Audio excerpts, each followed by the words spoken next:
നേരത്തെ ചൂണ്ടിക്കാട്ടിയ സംഭവത്തിലേക്ക് തന്നെയാണ്. കേരളത്തിൽ നിന്ന് സുരേഷ് ഗോപി കേന്ദ്രമന്ത്രിയായി ഇന്ന് സത്യപ്രതിജ്ഞ ചെയ്യും. ക്യാബിനറ്റ് മന്ത്രി സ്ഥാനമോ സ്വതന്ത്ര ചുമതലയുള്ള സഹമന്ത്രി സ്ഥാനമോ ആണ് സുരേഷ് ഗോപിക്ക് ലഭിക്കുക.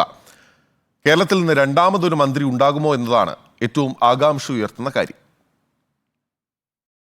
കേരളത്തിൽ നിന്ന് ലോക്സഭയിലേക്ക് എത്തിയ ബി.ജെ.പിയുടെ ആദ്യ എം.പി സുരേഷ് ഗോപി ഇന്ന് കേന്ദ്രമന്ത്രിയായി സത്യപ്രതിജ്ഞ ചെയ്യും.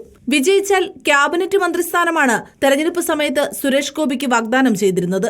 എന്നാൽ ഘടകകക്ഷികൾക്ക് കൂടുതൽ മന്ത്രിസ്ഥാനം ബി.ജെ.പി നൽകുന്ന പശ്ചാത്തലത്തിൽ ക്യാബിനറ്റ് മന്ത്രിസ്ഥാനമോ സ്വതന്ത്ര ചുമതലയുള്ള സഹമന്ത്രി സ്ഥാനമോ സുരേഷ് ഗോപിക്ക് ലഭിച്ചേക്കും. തൃശൂരിന്റെ പ്രത്യേകത കൂടി കണക്കിലെടുത്ത് സാംസ്കാരികം, ടൂറിസം, സിനിമാ വകുപ്പുകളിൽ ഏതെങ്കിലും ലഭിക്കാനാണ് സാധ്യത. സുരേഷ് ഗോപിയുടെ കുടുംബാംഗങ്ങൾ സത്യപ്രതിജ്ഞാ ചടങ്ങിൽ പങ്കെടുക്കും. കേരളത്തിൽ നിന്ന് ഒരു ലോക്സഭാംഗം പോലും ഇല്ലാത്ത സമയത്ത് 2 മലയാളി കേന്ദ്രമന്ത്രിമാർ ഉണ്ടായിരുന്നു.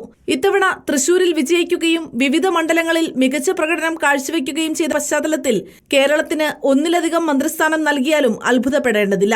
അങ്ങനെ വന്നാൽ തിരുവനന്തപുരത്ത് മികച്ച മത്സരം കാഴ്ചവെച്ച രാജീവ് ചന്ദ്രശേഖരനെ പരിഗണിച്ചേക്കും. ന്യൂനപക്ഷ പ്രാതിനിധ്യം വേണമെന്ന നിലപാട് നേതൃത്വം സ്വീകരിച്ചാലും മലയാളികളുടെ പേര് പരിഗണിക്കാം. ദേശീയ ഉപാധ്യക്ഷൻ അബ്ദുള്ളക്കുട്ടി, ദേശീയ സെക്രട്ടറി അനിൽ ആന്റണി എന്നിവർക്കാണ് സാധ്യത. റിപ്പോർട്ടർ, ദില്ലി.